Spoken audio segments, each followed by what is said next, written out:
Hello. Hey, happy Friday. Oh yeah. Oh yeah, let's do that too. So, because of our large, vast and far-reaching viewership, I realized that we had to use koozies with our beverages to not give any free advertising. These companies got to send us some Skrilla in order to have our advertising. So, mystery beverage today for Colin. Yeah, how much money did you make on pumpkin spiced kickbacks, huh? Not enough. They just made a lot of money on you. Yeah, word of mouth advertising, friendly face. How's your week Yeah. been? How's your weekend? Weekend was cool. It was a journey to the Sequoias. Ashley's Oh friends yeah. invited us to they're trying to make this an annual trip, uh, which will be fun. And yeah, so this year was in the Sequoias. They rented a giant like barn house. There's four families, two of which have small children. So this Airbnb was perfect because there's two units actually. So the unit with all of the like kitchen, multiple bathrooms, the TVs and everything, like that's where the kid families stayed.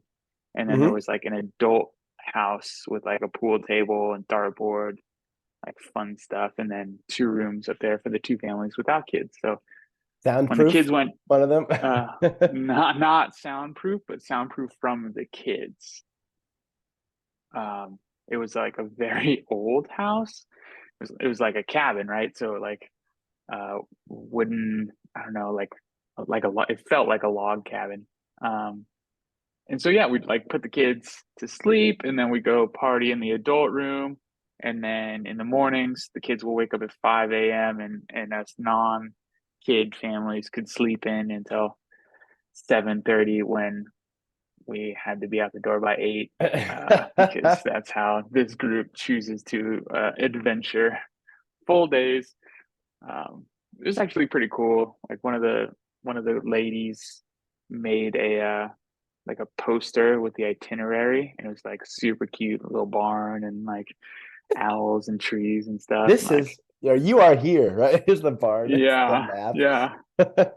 But just like so, it was our itinerary for every day. So like we did minute to win it games, boys versus girls, and the boys dominated, um, which actually was kind of funny and sad all at the same time. Like we dominated, but the oldest child is a girl, and she like really started crying because we were like winning so much, and she was like not stoked that that kept happening, and like we were also like talking junk You're the like, whole time. welcome to life. Yeah, I know. Not to her face, but like in secret, we're like, sorry. It's a lesson you better learn sooner than later. Then after that, we did like a beer pong tournament, and Oh, nice. Me and Ashley took our Christmas onesies up there, and so we threw those on with fanny packs and our matching white sunnies, and then Mm-hmm. proceeded to just like dominate everybody. It was awesome to the point where like Ashley was like getting distraught because she's never played a team sport and been good and had people cheer against her before. And so she was like stressing out that her friends were like not happy with her. And then they had to form the assembles. Wow, they had to assemble the Avengers to take us down after like our sixth or seventh game. And we still barely lost by one, but that was really fun. And Heck yeah. then, yeah, and then didn't get to watch any football. Drove home like late Sunday, and I was getting updates from Ashley every couple hours. Learns that I, was up by 40 points, and just Good, a like healthy margin. celebrated so hard with, yeah, Latavius Murray, Josh Jacobs, and Greg Zerline left. And I was like, this is like still sketchy, but Latavius Murray, I got this in the bag, you know. And then yeah, we were all there for the terrible defeat that I suffered. Um, Yeah. yeah, it was so I was so distraught that I wasn't gonna podcast this week. But then thankfully Stu they had to bail last minute, so you know, you put the beam up and I answered the call. Yeah, you called. I put the Weaver signal, the weave signal. Hmm. You answered it. Yeah. One more thing before we go on. I told you about this, but last night, for date night, I bought tickets to see Adam Grant. He's a motivational speaker in the learning and development world. And so Ash and I did dinner, and then we went to the show at the Arlington. And I was all juiced because I'm trying to like learn from one of the leaders in my field. And when we get there, the people hand us this brochure and they're like, Maria Sharapova's here. And we're like, what? Like, that's cool. Uh, and What's she doing here? yeah, we're like, that's very random. But, you know, like, I guess there's a bunch of celebs that live in Santa Barbara, Montecito, like, whatever. And they're like, no, she's moderating this talk. And I was thinking to myself, oh, that's like kind of weird. But like I guess, you know, good for her. She's like reinventing herself. She's like this super successful businesswoman now. Um, so we sit down. It starts like half an hour late, which is weird. And then the first 15 minutes are Maria Sharapova just like she's just talking about her own accolades. Like we got like a little presentation from Adam. It was like a 10-minute thing, and then she came on stage and just like dominated the airwaves. And people like got up and left. They were just not interested in her at all. She was very narcissistic, which was super funny because he kept joking about narcissism in his little 10-minute speech. And so we like got this very real like comparison. That was like interesting, and I like tried not to be butthurt, and then I like shifted gears. Like if this was like Mookie Betts, I would be so juiced to like hear everything that he has to say. Like being the best at any sport, like you know that I should like value what they're saying, but Hmm. it was also hard not to like tone out or just like stay locked in when she would go on these like crazy rants, kind of like I am right now. How about you? All of our listeners are like, we have no idea what that's like. Listening to Pot someone go calling the on a kettle black, long-winded Weaver? rant. Yeah. Let's see. Last weekend, pretty good weekend. I'm trying to think what I did on Friday. Friday night, Chelsea and I, along with some friends, went to a stout beer tasting at Ale Works here in San Diego. It's a brewery. It's a pretty cool event. You bought like a certain level ticket, which basically granted you access to a number of tastings. It was like 4 tastings, 8 tastings, 16 tastings. And when we had signed up, Chelsea like brought this to my attention. She was just like, "Hey, you want to do this thing?" And I was like, "Event at a brewery, sign me up." And so I just like bought the ticket without really reading the fine print of like what it was about. So we went for the cheapest option, which is the 4 tasting variety. We show up, and it included a glass too. So you like sign in, you show your ticket, you get a punch card with the number of tastings you're gonna get. You got to choose your glass. One was like the chalices that like Evan and Alice had at their wedding, so that type of glass. The other was like a whiskey glass shape. And we don't have any of those in my house. I was like, Chelsea, we gotta both get these whiskey glasses. So we have like a set. So that was great. And then it turns out it's a stout tasting. So they had like 16 or more different types of stout or like variations of their stout. So it was like this stout was aged in a bourbon barrel. This stout was aged in a rum barrel. This stout has pumpkin spice. This stout has strawberry and other fruit flavoring, and it's topped with the stout flavored whipped cream, which that one's interesting but good. This one tastes like tacos. Like they had some like crazy. It was like Whoa. stout plus like fill in the blank flavor. This one's Any like a pumpkin? Bayou stout. Yeah, there was a pumpkin spice one.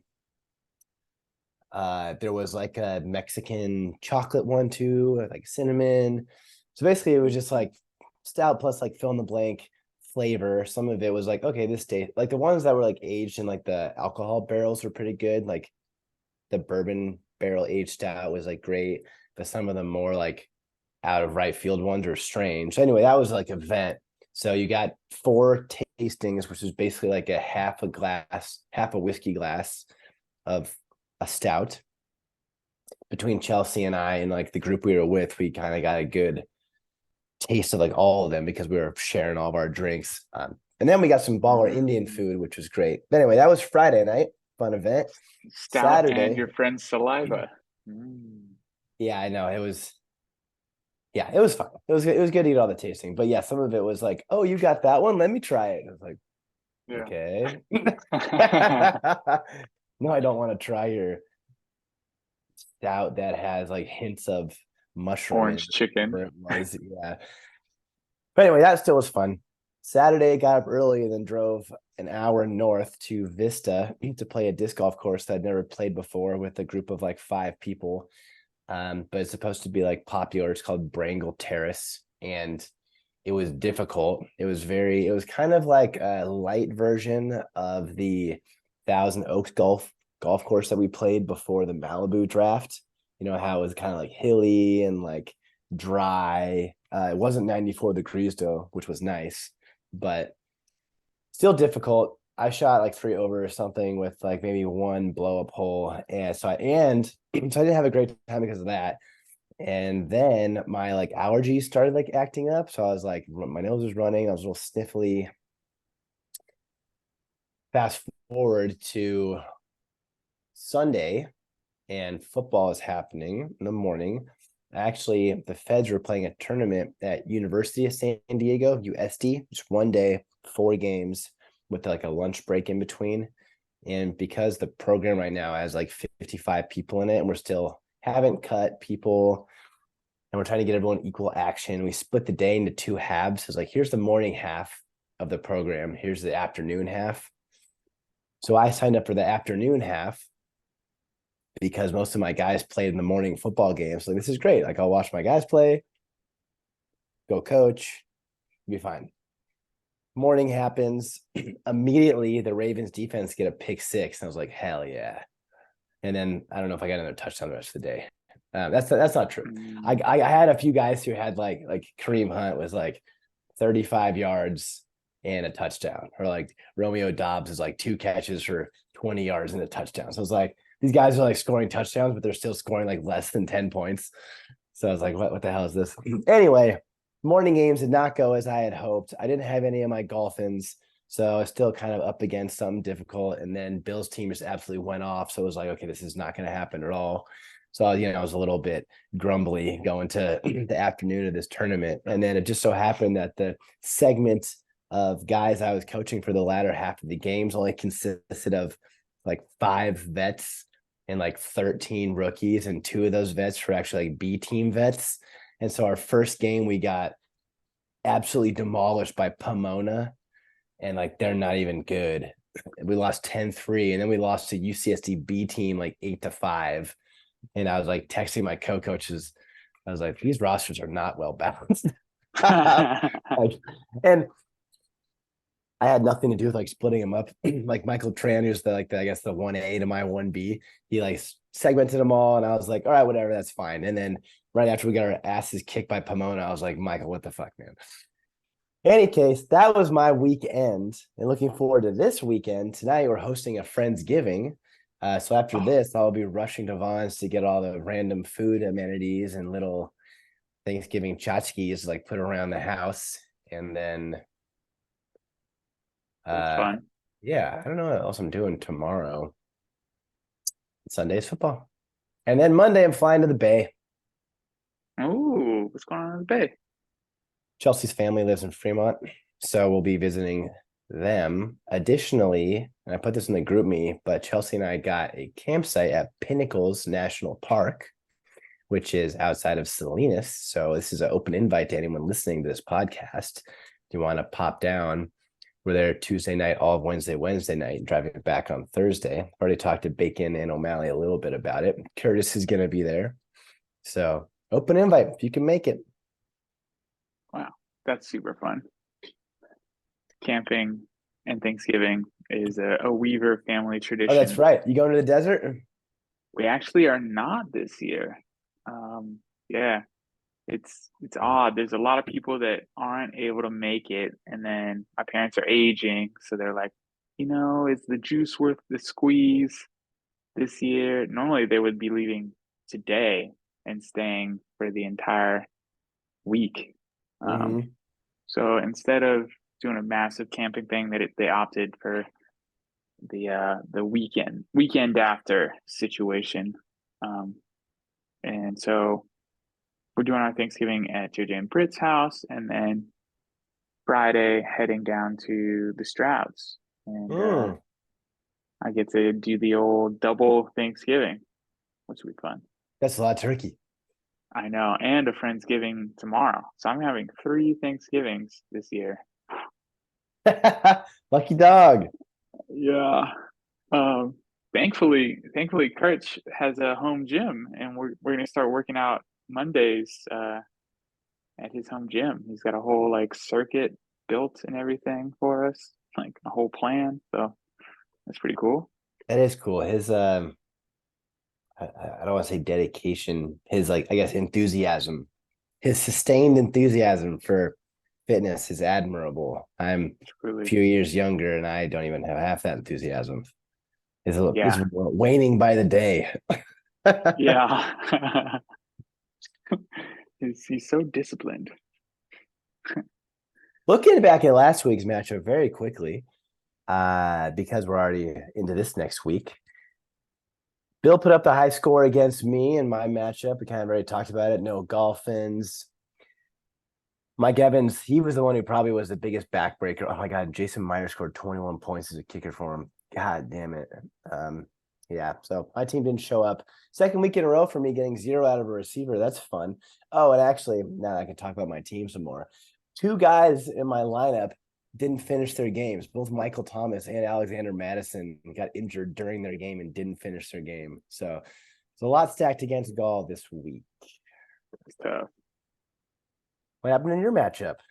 Or like, Ugh. I guess we already talked about it a little bit too. Any final words you want to Just impart? going from the high to the defeat and like the it sucks. Oh man. So I was like stoked because I was going for the money, and then to like go for the money, then to take the L, and just like being on this losing streak and feeling like my fantasy season is just like flipping away after such a hot start. It's so devastating. That's But tough. yeah, After sorry, go ahead. it's crazy to see like the point distribution for each of our teams. Like Bacon got this W off of 35 points between his kicker and defense. Um, and that right there, you love to see it, right? In my The case, kind hate to of love to see it. domino effect in the league. Not that it would have made a difference in my matchup, but I have Jacksonville kicker. I picked him up when he was on a bye because he was like the top scoring kicker. And I was like, sweet, I'll have this kicker locked in for the rest of the year. They're playing the Niners, who have been struggling. At the very least, the Niners will bend but not break, right? And instead, the Jags turned it over like twice in the red zone, like two interceptions, where I was like, well, there's 6 to 8 points right there that I'm just not getting. And there's 4 points to Bacon right there. Yeah, totally. And to Bacon's credit, he made some great choices this week to get the W, right? Like he made the Brian Robinson trade. He's immediately rewarded with 25 points. He chose to start Brock Purdy over Lamar Jackson. That got him the W. He's been playing kicker roulette, trying to find that golden leg ever since he had to sweep the gym. So he's been making moves, and like we traded. Um, it's annoying to say like our trade didn't really have an impact on our matchup because if I take back Zay Flowers, then he starts Noah Brown, who was on his bench with 20 points. So I it actually would have extended his lead, but you know anyways, kudos to Baco. He keeps finding ways to win. Another close one was the Scott and Pebbles matchup, where a similar action, Pebbles had a come from behind win, 127 to 126, actually less than a point, where Pebbles gets 1 point from his defense, but 28 from Herbert in that barn burner against the Lions. Yeah, I profited from that game. That was fun. Dude, on Scott's end, he's still strutting out Levis from the Titans, and it's another week of really terrible production there. Yeah, it's crazy because Levis, I feel like he passes the eye test. I got to watch him at like a pizza parlor, and he looks like he's got the chops. It's very odd that it's not really like panning out, but Mm-hmm. I mean, if you don't score touchdowns, that's exactly what's going to happen. Scott's got a new quarterback this week, so that the experience experiment with him is over. Tyler Boyd continued to produce for him up until this past game, where he kind of came back to earth a little bit. And then Stephon Diggs also has a down game. So it's actually pretty impressive. Scott puts up 126 with Diggs having less than 5 and his quarterback having less than 6. Truly. What else do we got? Sleepy Joe beats O'Malley. 2 strong scores, but a wide margin there. Gino, who is the the town bicycle, the community bicycle of the league, puts up 25 points for Brad as a spot start. O'Malley gets 34 out of Lamb. He's really coming to form. Poor Giants, their season is just really just kind of the tank. Yeah. Dumpster fire of an organization. Have you seen the memes of Dabble, their coach, like freaking out on Tommy DeVito? No, Oh no. man, yeah, he does not shy away from conflict. Like he loves to get in players' faces and berate them. What the fuck were you thinking? Like you can't misunderstand the words that he's saying just by lip reading. In your And professional opinion, does that lead to a good working environment relationship? performance? No, Yeah. it's toxic as fuck.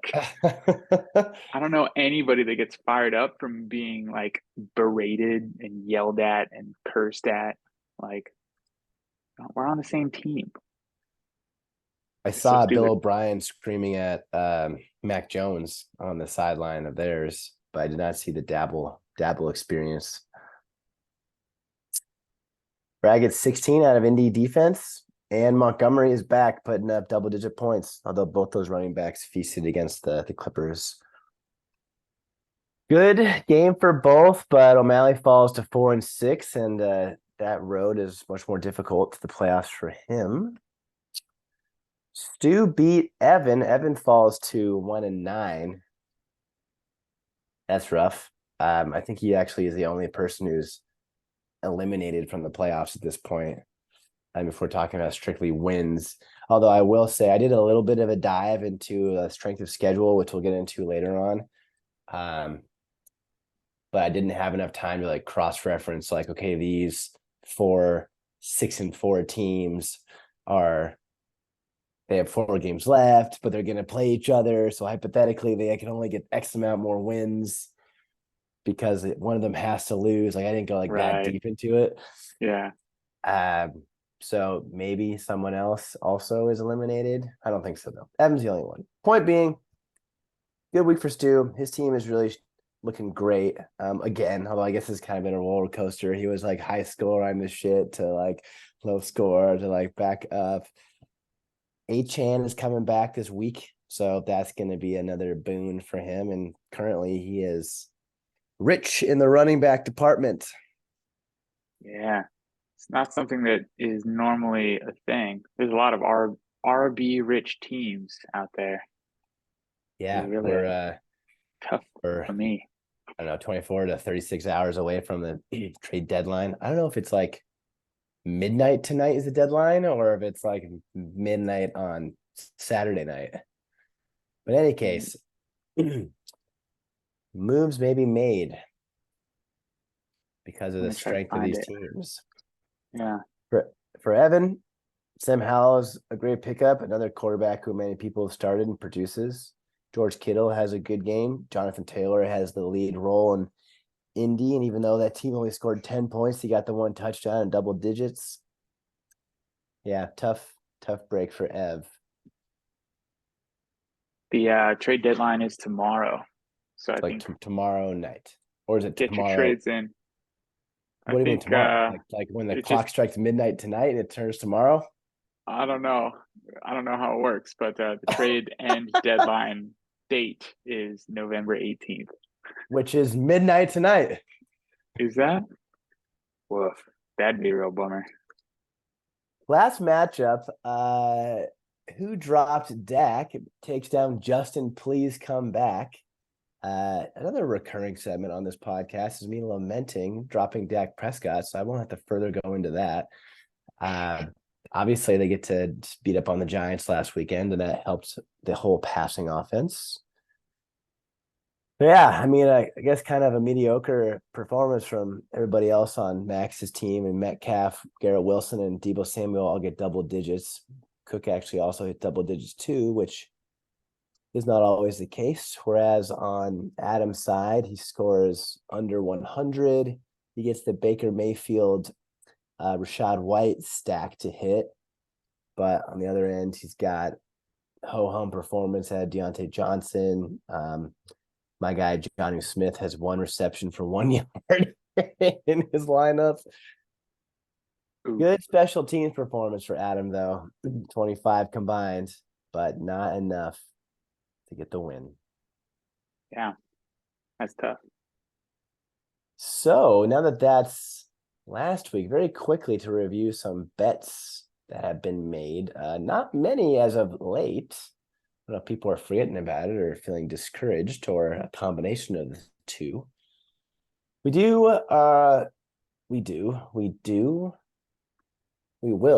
are still waiting for a Wonderlic test to be taken from Pebbles, awaiting with bated breath. And actually, Adam and I made a gravy shot bet for our matchup this week. Although I think he tried to take that back after he noticed all of his guys had bad matchups, but we agreed upon it. So in my mind, this bet is still live. And I think we actually have a pretty even matchup, especially considering the performance of my Ravens last night and how he has his entire lineup still going. Did you just try to slander that man's name, saying that he was trying to renege? Did you call him a reneger? I did not use that phrase, but I am calling him that. And to Let's not use that word. further air the dirty laundry, let's see. I'm just going to read a few texts here. Whoa! Yeah, let's see. Because it's TMZ. We recently acquired texts about some trade. What if we bet the loser has to eat a really hot pepper from me? And he says, nah, I don't really do spicy so well. Maybe that'll ruin my day. Maybe like a shot of gravy, since Thanksgiving is coming up. And I say, that's good. Ha ha, a shot of gravy, deal. And then the That's next fun. morning, he goes, actually, this is 2 days afterwards. He said, I take the bet back. My team has horrible matchups. So I guess what's the statute of limitations of being able to take a bet back? Ooh. What's the bet? Well, I guess it never existed because it wasn't announced. Interesting. Well, The let's just judge, say I'll be taking a gravy shot if I lose. I'll put that out as there. you should, as you should. Yeah, yeah, yeah. It's definitely signed, sealed, delivered. But I don't know. I guess, yeah. It sounds like you were still spitballing the bet. A little bit of spitball. The days went by. Anyway, listener questions. There were so many. You actually sent some questions in before you were podcasting again. So would you like to start with those, or would you like to start with other listener questions? Yeah, I'll ask you this question. that I sent to you as a listener. I'll be the moderator for this. So many texts. Trade negotiations. Okay. Question for you. As the reigning defending champion of Frisbee Touchdown, how much of your championship do you attribute to luck versus skill? Yeah, so it's probably like hmm, between like 60 and 70% luck, I guess I would say. Like for instance, I was fortunate to draft strongly. Got Josh Jacobs pretty late. I got Nick Chubb pretty late. I got Yeah. Lamar pretty late. I didn't hit on all my picks. I had Pittman last year and he was bad. I got Justin Jefferson third overall and he was great. I also got Waddle and he was phenomenal. So I don't know. I drafted well. Which I think like got me to the playoffs. But then your next question was like a moves to give me a boost. The biggest thing that got me over the hump, or at least cemented my trophy, was picking up Daniel Jones in the playoffs, which is a crazy thing to say now, but he put up a 40 burger against the Colts in championship weekend. The Mm. same weekend that Justin Jefferson put up 2.7 points against the Packers. Oof. Something else that people may have forgot is I actually only had 9 players play and won because I had Dawson Knox as my tight end who played in the Monday night game in which Damar Hamlin went down and they canceled the game. Oh, wow. That's So wild. I feel thankful that I wasn't like 3 points behind Adam or something like that, right? Like I actually had already secured the victory before that happened. But back to your question, I don't know. I feel like I do a lot of preparation, but this like at the same time, I did this equal amount of preparation this year as I did last year. Last year, I was in first place from wire to wire. This year, I'm now 6-4 and have a good shot at missing the playoffs. Same preparation, same drafter, right? Maybe slightly different strategy. Won't be taking a tight end in the first 3 rounds next year. That's for damn sure. And the But trickle. the trickle is it's a Dr. Tua and Mr. Hill scenario. And friends.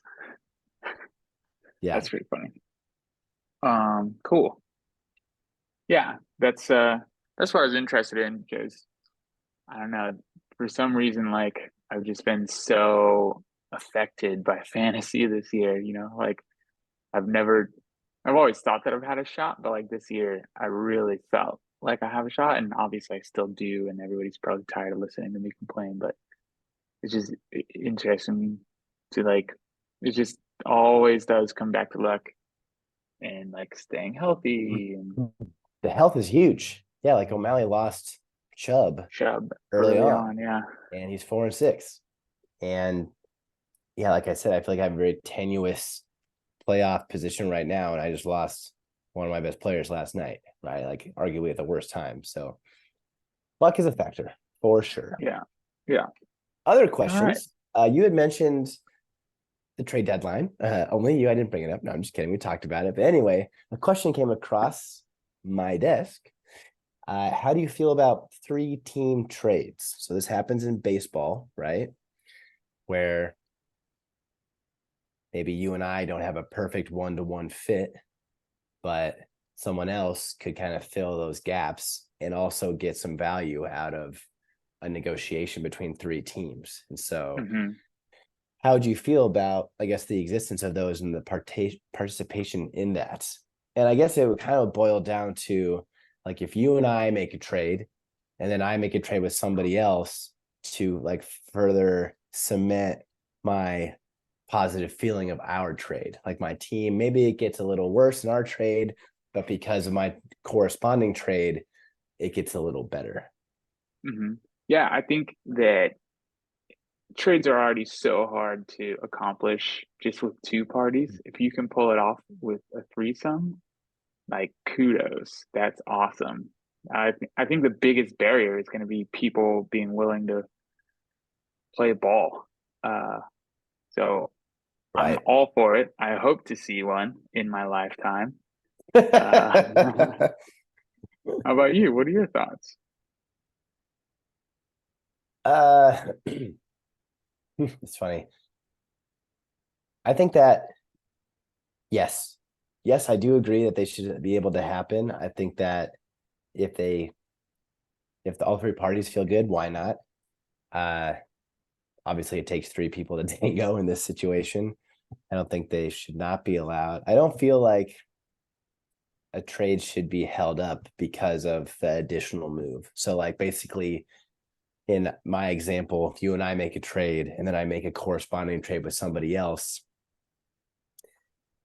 if you and I are talking, I'm like, I don't know how I feel, but now I'm talking to party three and now I feel good about our deal. Let's do it.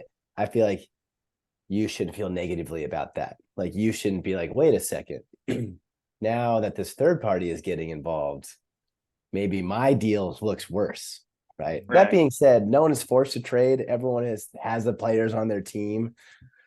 You want to trade, you can trade. If you don't want to trade, you don't have to trade. Um, yeah, I guess it depends what party you are. In the situation I'm thinking of, I want to make my team better and I want to feel good about it. And so I think it should be allowed.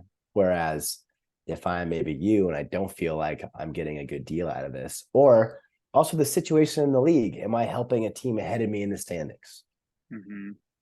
Or two teams ahead of me in the standings in this case? Yeah. Yeah.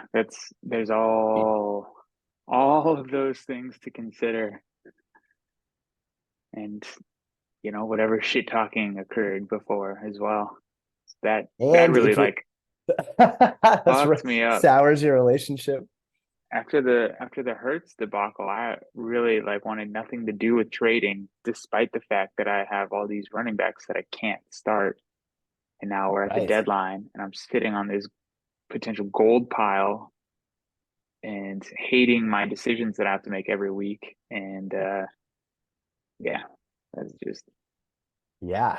You have to decide, do you want to sit on these points and not allow another player to enjoy them? Or do you want to make your team better and then potentially make somebody else's team better? mhm. Yeah. And that's the whole purpose of a trade, right? Like both teams are trying to get better. Any trade where one team gets worse is collusion and is hot garbage. Okay. Next question.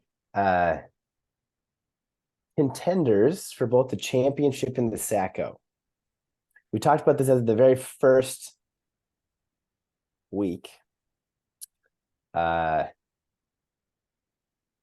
last few weeks have made me, really feel more than ever that fantasy is not, it's not over until it's over, right? Like week one, we talked about championship contenders after your hot start. Now your playoff cusp. A few weeks ago, I was 6-2 and I was like already planning for the playoffs. Now I'm 6-4 on a 2-game losing streak and I've just lost one of my best players to injury and have like tough matchups in the last few weeks. Uh, Conversely, like Max was 11th or 12th place at the beginning of the year. Now he's 4-6, still in the mix. Pebbles is 4-6. O'Malley's 4-6. Bill will be 7th forever, but like these guys are still very much in the playoff picture Hmm. after potentially being written off for whatever reason. So that being said, back to the original question, because now we have lots more data points. We have 4 more weeks of the regular season. Who are your contenders for both trophies? Well, it's hard not to pick Bacon, top dog. He keeps making lemonade out of lemons. Um, Not that he has any lemons. His lemons are imported from Japan and are very shiny and well fed and ripe. Um, so it's really good lemonade that he's making. So um, Bacon is my top choice. He's leading the league in points for, despite the fact that Stu scored 200 one week. Right, that's crazy. And then I think number two team is probably Stu with Achane coming back. If he comes back and is as explosive as he once was pre-injury, then that's scary. Um, he needs some receiver help. Christian Watson not panning out has really been a thorn in his side. Um, we'll see if he makes moves here at the trade deadline to try to get rid of one of these running backs for a stud receiver to make that final push. But he also takes a hit, actually. Wow. Yeah. Okay. Interesting. His receiver core is very questionable now with Burrow being gone for Jam Jar. So he definitely is going to be trying to make a move for a receiver, or Yeah, those are the maybe two not. guys that I were gonna pick too. Bacon and Stu, I think, are the strongest. I mean, both Scott and Brad are also 7-3, but not within the same like point sphere really as those other guys. And I think Scott and Brad have more obvious holes than Stu and Bacon do. Mhm. So your Sacco contenders then? It's hard. Well, yeah, unfortunately, I have to choose Justin. Please come back. He is, I think, the Sacco favorite, despite Evan having a worse record. Um, I think Adam's team is in a rough spot right now. He was buoyed by Adam Thielen for majority of the season, but he's come back to earth recently. Uh, and then Deontay Johnson is always that boomer bust guy. So last week he busted, which is a bummer.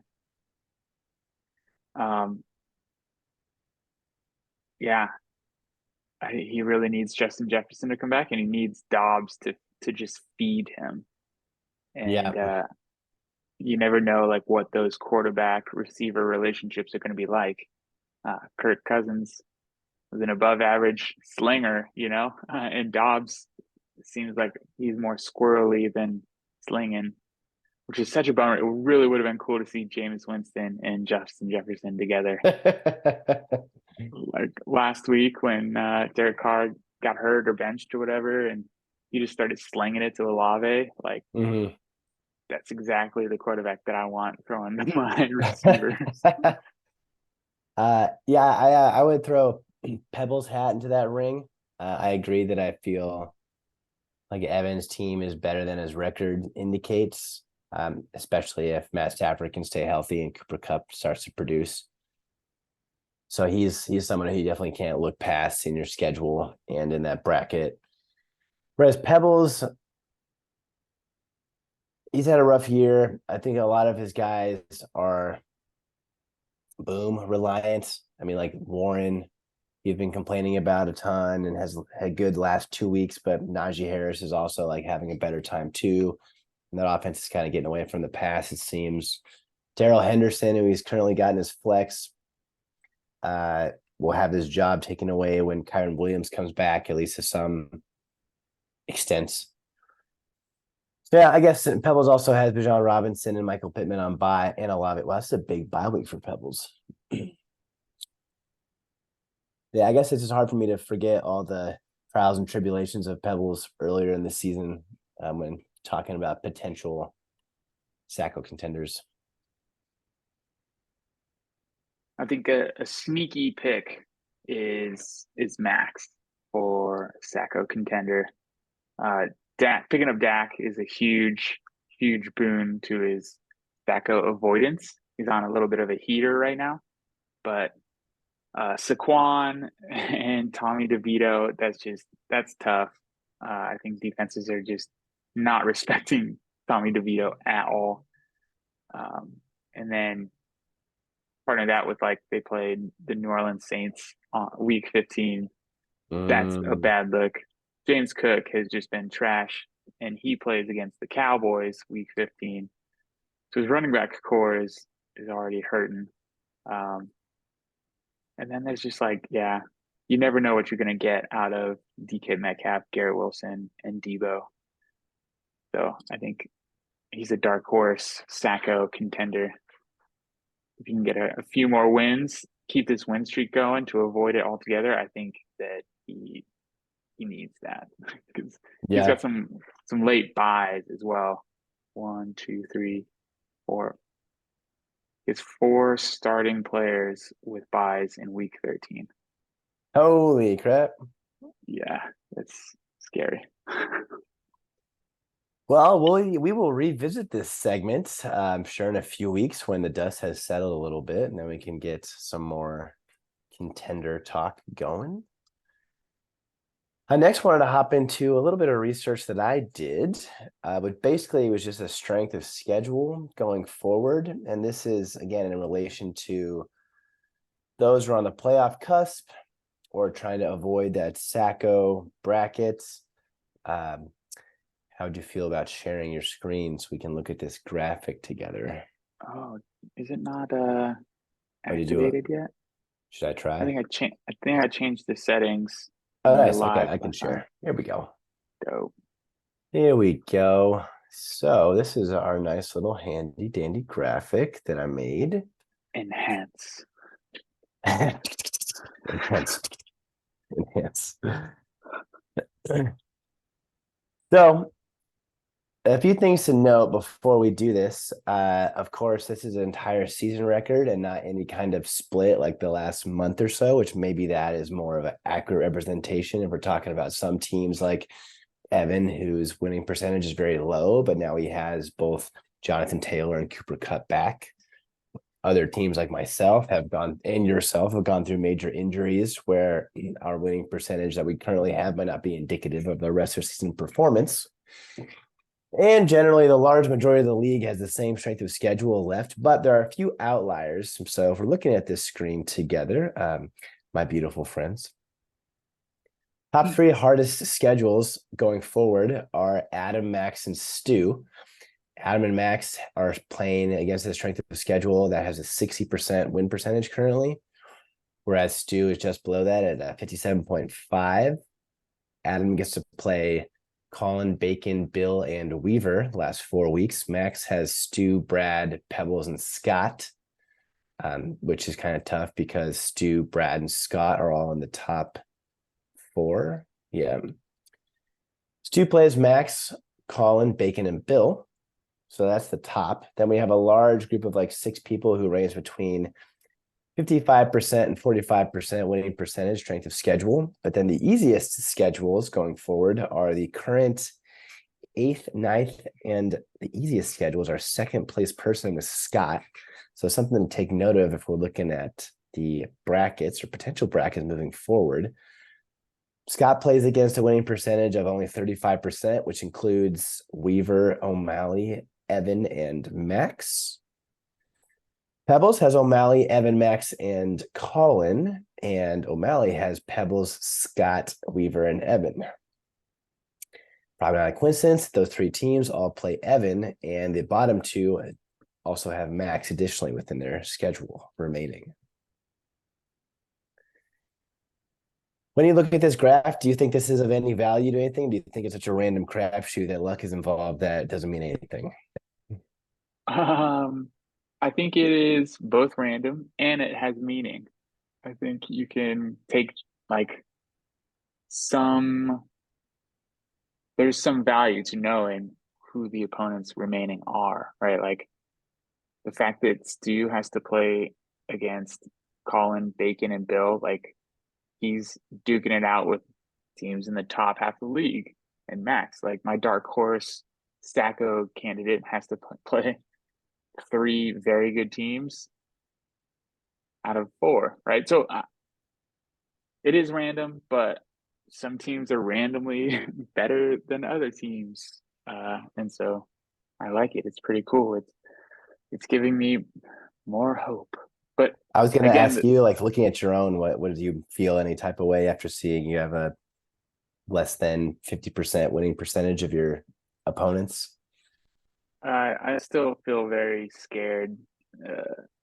All momentum is gone from my team, and I, I'm playing Scott and Bill first, and those 2 teams have been surging recently, so or all season maybe, but I don't feel good. It's nice to have like O'Malley and Adam at the tail end of the season, but I'm also very familiar with like a cupcake matchup ruining my playoff bid in the last week of the season. So Mm-hmm. I'm really excited for Adam to ruin my season for me. That'll be the week that Justin Jefferson comes back. Oh my God. He's already practicing. He's coming back. That'll be the week that he and Dobbs eat breakfast together, and then Jefferson puts up 40.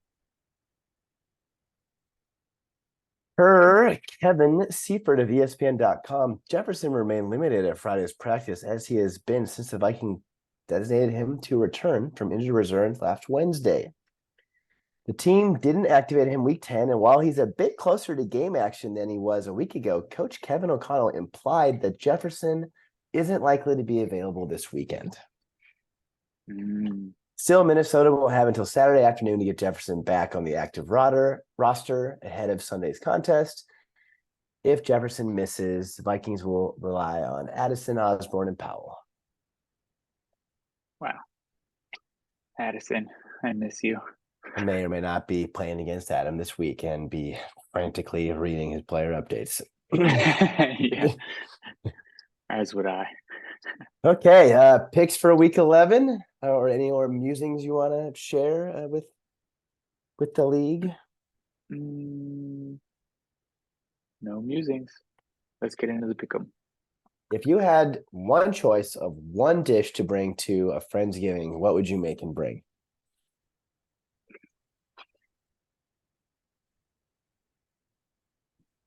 I'm always partial to a green bean casserole.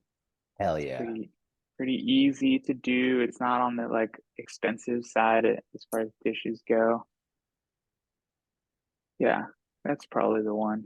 It's more than, just buying a pumpkin pie from the store. Probably slightly more effort.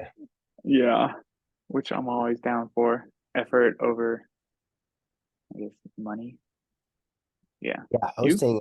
hosting a Friendsgiving like we are tonight, it's like, okay, everyone will bring something, right? Okay, so what should we do if people are bringing something? It's like, all right, we'll take care of like the main dish, and then we can have like one or two side dishes, but potluck style, we shouldn't make too much. And then Chelsea and I are talking about like what should we make, and I was like, I love green bean casserole, and she's like, someone else is bringing the green bean casserole, and I was like, well, what do you mean, two green bean casseroles? She's like, no, someone else is bringing it. I was like,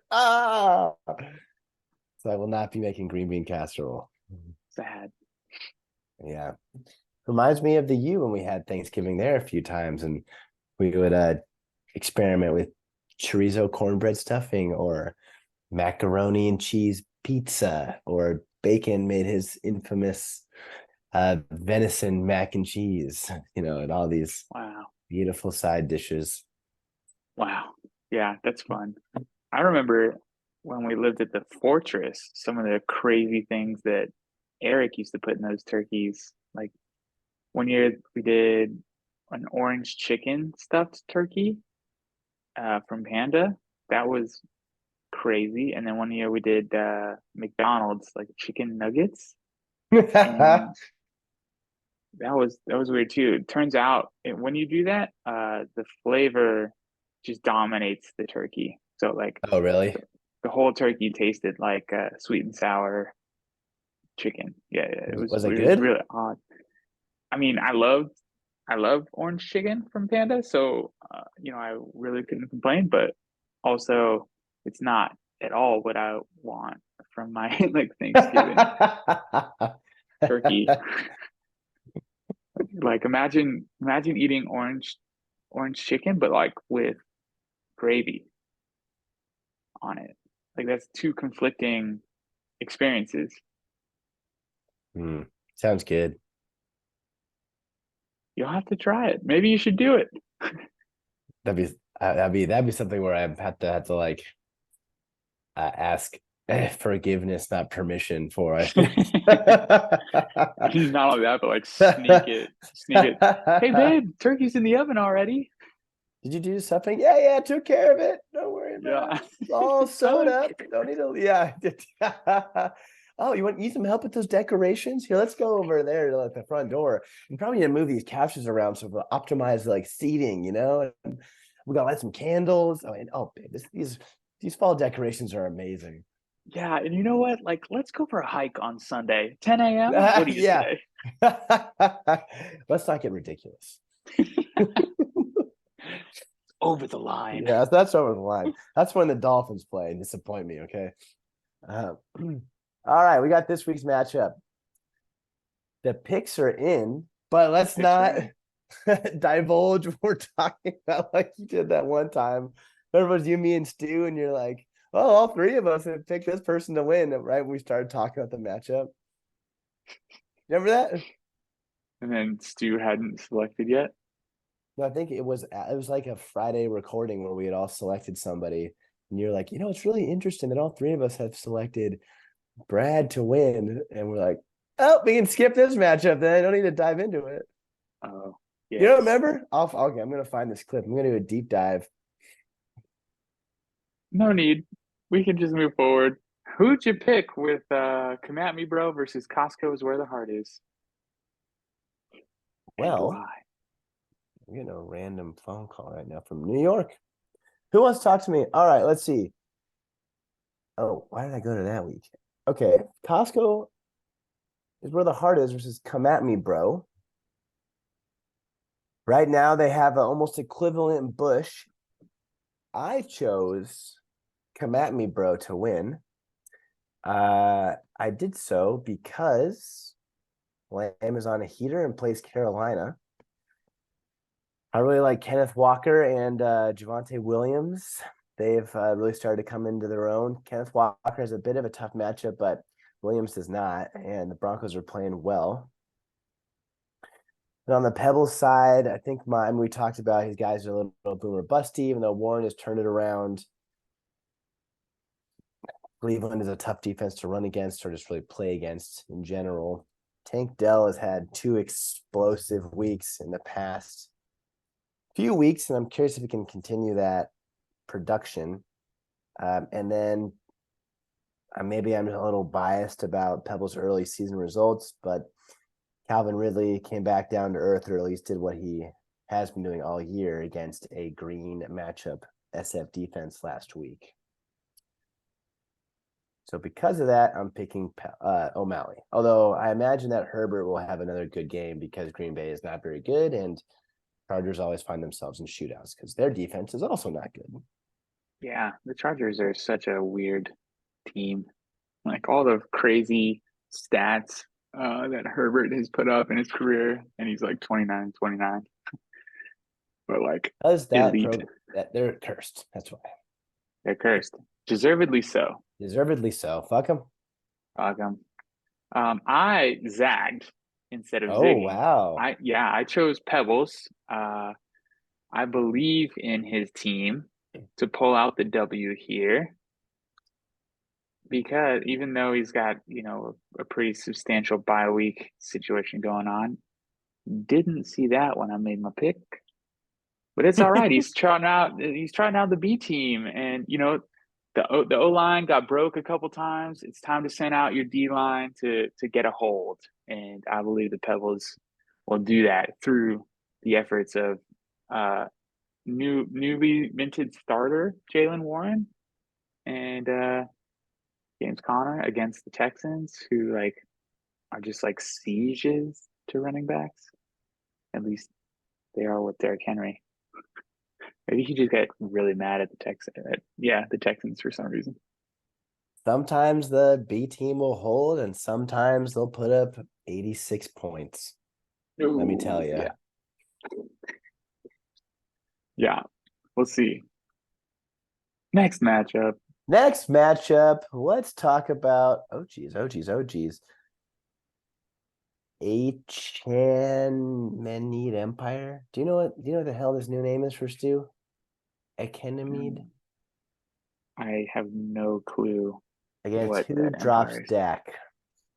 It's the Persian Empire from 300 is Oh the yeah, I, icon. I see Xerxes. I see him. Scissor me, Xerxes. Versus who dropped Dak. You know what? I think Max knows who dropped Dak. That's what I think. Max Isn't also that what has that's what Deshaun the Watson emoji on his is? roster. Oh, yes. He's being a nice Maxi. Anyway, I chose Xerxes in this matchup, and I chose him because I think, as we talked about, Stu has one of the two strongest teams in the league.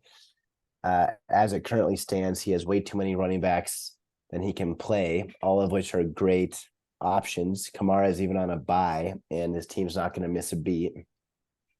Gibbs just came off a 2-touchdown performance. ETN, although who had down game against the Niners, is going to have a get right one against the Titans, and Mr. Levis, who we talked about. Stroud is on another world, and even freaking Chase. God damn it. That's so freaking lame for my defense. Him scoring that touchdown at the end of the game. It's so aggravating. He still finds the end zone. Yeah, Stu's got a really strong team. Max's team is right now got Green and his Bush.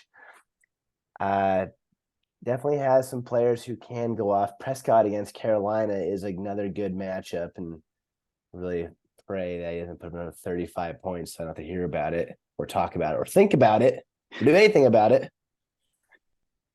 But I don't know if that's going to be enough to take down Stu. So I chose Xerxes. Yes, I agree.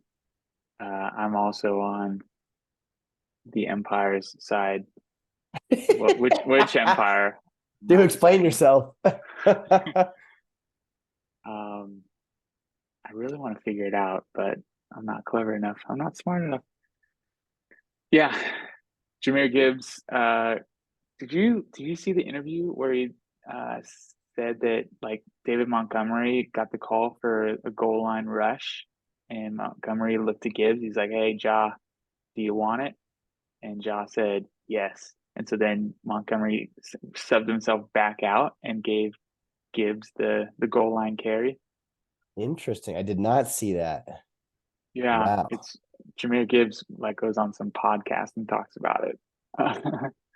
Interesting. Yeah, so there's potential. Like Gibbs has been so explosive and like carrying Stu's team while Montgomery's been out, but now the fact that Montgomery's sharing goal line work, great for Stu. I mean, as it currently stands, Stu is going to have to make a lot of tough decisions with Kamara, Echan, Gibbs, and ETN Yeah, moving and forward. Singletary gets another starting week. Gets at Damian least Pierce is one more. He did practice, although I would imagine that Texans won't play him he as got he'll be. he got ruled out mid podcast. Oh, Actually, interesting. yeah. Oh, that's why he's now in Stu's lineup. I see that. Yeah, before with Mhm. somebody else. Oh, Watson's out. Look at that. Would you look at that? Well, we both picked Stu. Good luck to Max in that one. I'm sure everyone who is behind Stu in the standings would appreciate him to lose, but might I not be would this really. week. This one's tough because I want Stu to lose, but I also don't want Max to win because then, we're that much closer to him stealing my spot. But I also want to leapfrogs too. But what do I care about more? People above me, people below me. Next matchup, we got Mo Money, More Problems facing off against seventh place for life. Mo Money, More Problems has a solid start. He's in the green currently. Lamar Jackson Yeah. putting up 24 on Thursday Night Football. Zay Flowers missing out on 2 touchdowns, not one, but I two. saw the first one that he missed out. I didn't see the second one. I could be making that up because I didn't watch. But from what I like gathered from all the group me messages, that's what the sentiment sounded like. This is a complete tangent, but I told the story about going to that bar to watch the game. So in this place, it's like bar, two big TVs, and then behind that, there's like a few tables, stand-up tables with high chairs and like booths. And I positioned myself right in front of one TV that had the game on, watching it. And then like midway through the game, the bartender changed it to like the Nets Heat game. And so then the Thursday Night Football game was now over like 45 degrees in my view, and I was like getting angry about it, but not enough to like say anything, right? So Mm, that was annoying. This is on top of Mark Andrews getting put down. So yeah, it was all bad. Okay, anyway, took him sorry, I out interrupted back. you. Yeah, No, that's Lamar okay. exceeded his Bush. Flowers did not exceed his Bush. Bacon still has the 10-point Bush over Yeah, seventh place for life currently. yeah. I think that Bill has been on a heater, and for that reason, I chose him because I did a classic like just real quick Mm. about analysis, lack of analysis really. I just chose Bill for his momentum. Um, he just won the money, but he's trotting out Tajay Spears, so that's kind of tough. Um, One saving grace for Bill's team has been Trey McBride like flourishing with Zach Ertz out. And so it'll be interesting to see Kelsey's playing against the Eagles. Normally, Kelsey is like the ultimate advantage, but I wouldn't be surprised if McBride wins this tight end duel against the helpless Houston Texans. But What will else is that be enough? interesting is Gibson being ruled out is going to funnel more carries to Brian Robinson in Bacon's lineup. True. And oh my God, we have Mike Evans and Christian McCaffrey playing against each other, both very good defenses. Uh, it'll be interesting to see. That could be like a low scoring affair, which is not what you want in fantasy. You want high scoring affairs.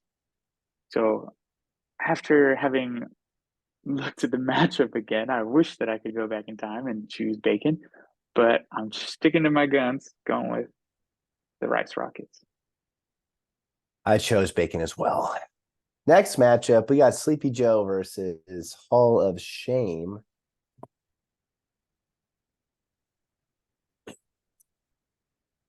I chose Sleepy Joe in this one. The Bushes are pretty comparable currently. Mm-hmm. Joe Mixon had a great game. I think when I actually was weighing this, I was a little bit concerned about Mixon against that Baltimore defense, but he got in the end zone with a receiving touchdown. Eckler's been going off. Montgomery, even though he now is apparently offering up touchdown opportunities to Gibbs, still put up 18 points on 12 carries last week. Sam Howell against the Giants for Evan. I actually hope there's success there because, for better or worse, I'm invested in that passing offense through Dotson and Samuel, my own team. Evan has a stack with McLaurin, so I know he also is hoping for the same. Although in back-to-back weeks, McLaurin has failed to reach his projected points, and that is, immediately after that trade between Bacon and Evan.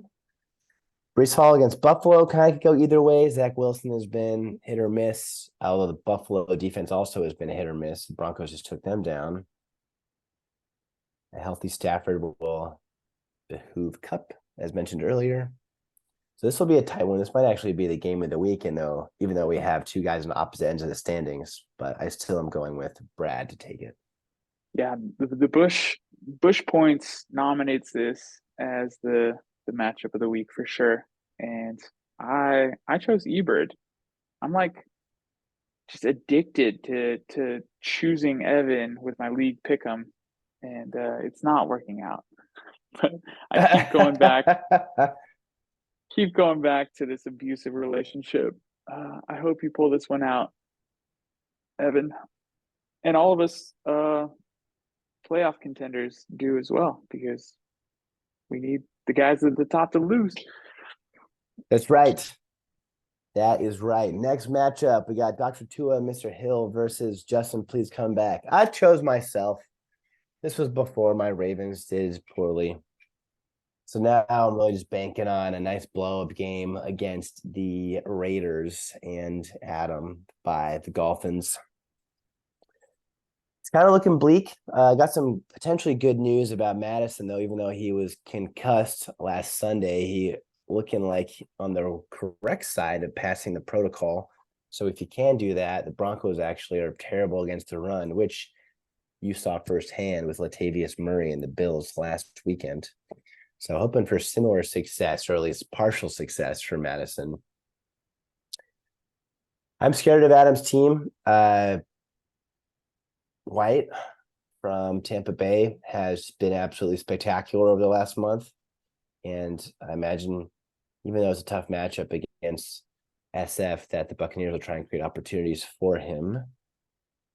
I could see the game script going the opposite direction, which I guess I will hope for, of course. Buccaneers being down and they'll be forced to pass a little bit. I was joking with Adam that he picked up this Kyle Phillips guy, but he's been like sneakily getting a bunch of targets from Levis. Like, this is Levis's guy over the past few weeks. So, back in my mind, I'm like, knowing my luck, just like Bill picking up Irwin, what the hell is his name, from the Bengals last week, and then he like immediately scored a touchdown. I was like, God damn it. Anyway, it's always tough to play. Yes, exactly right. It's tough to play against Hurts, and he has that Hurts Swift stackle. So we got stack on stack in this matchup.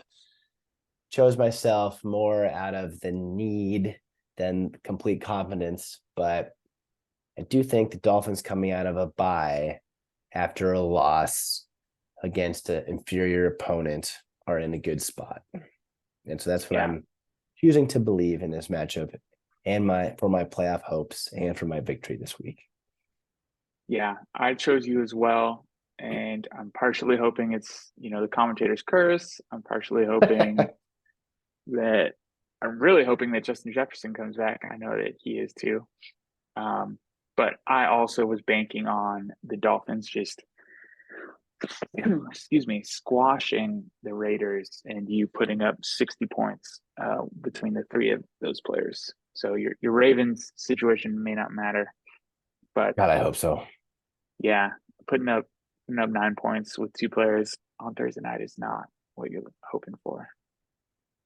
Sorry, dude. It's crazy. It's whatever. Whatever. I think we have one more matchup, right? We talked about that one. We have not talked about your short own. goes. Talked about that one. Yeah, yep. In this matchup, I chose Amon the Short Gus. Thanks, man. Tell me why. Pump me up. I chose you because Keenan Allen is in a good spot with a bad defense always. He just blew up last week. Amon-Ra is playing against the Bears, and I imagine he's going to have. Taking a step back, I think the majority of your team have great matchups. I think Allen's got a great matchup against Green Bay. I think Amon-Ra's got a great matchup against Chicago. Pollard's got a great matchup against Carolina. Aaron Jones against the Chargers again. Even Logan Thomas against the Giants. Ford against Pittsburgh is going to be tough. And then the Dallas defense, of course, who earlier on was like your shining star to your success. And on Scott's side, we've been talking all year about his receiving core and how they're like the crux of his team. Beyond that, it gets a little sketchy. I know Hawkinson had a good week last week, actually a good month. And actually he's going up against Denver, who has the worst defense against tight ends. But I think your team is deeper, and that's why I picked you. Nice. I'm terrified, and I chose Scott. I chose Justice for Sean and Deshaun because wow, I just don't have any confidence in my team anymore. Yeah, that's really tough after last week. I'm expecting Diggs to be the squeaky wheel after only putting up 5 points last week and demand the ball against the tough Jets defense. So I think this is going to be like a facade. Like the Jets is the best defense against receivers, and then Diggs is going to put up 25 points. And same thing with AJ Brown. I'm just expecting them to blow up, and then Hawkinson, he might score 30 points against the Broncos. I mean, the Broncos just took it to the Bills. They did take it to the Bills. How crazy is that? The NFL is wild. Yeah. That makes no sense. All right. I think that's it. Yeah. Do we get It's them all of all? our matchups. We've done Good it. luck to Good pod. everybody except for Scott and you And and everybody in Bill. the standings above you. Yeah. Except for Bacon, who's got to win out for everyone's sake. Yeah, yeah, yeah. We like that. We like Bacon winning. All right, man. Well, this Alrighty. is fun. I gotta go back to work. Have fun with your Friendsgiving. I'm hustling Devon's right now. Yeah, we did that just before. I was like hustling, and it was chaotic. Go with patience, bro. Patience. The story's gonna Take be a breath. awful. Yeah. Yeah, yeah, yeah. Maybe throw a podcast in. You'll be fine. All right. Bye. Later.